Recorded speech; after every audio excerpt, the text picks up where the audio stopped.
How to add story highlights on Facebook. Hi everyone, I'm here to assist you today without any delay. Let's jump right in. First, open Facebook on your device. Here, click on the three lines at the top left corner of your screen. Then click on your name at the top, which will lead you to your profile. Here, click on the three dots at the top right. Here, click on Archive.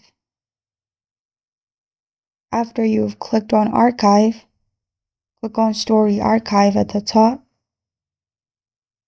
It will lead you to all your story archive. Now, simply click on the story you want to add to your highlight and click on Highlighted at the bottom. Click on New.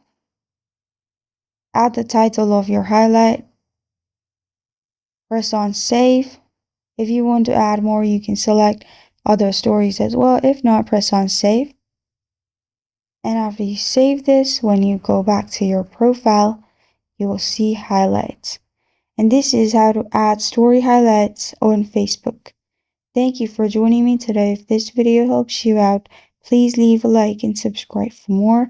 Got a question or want to suggest a topic? Comment below. Thank you for watching.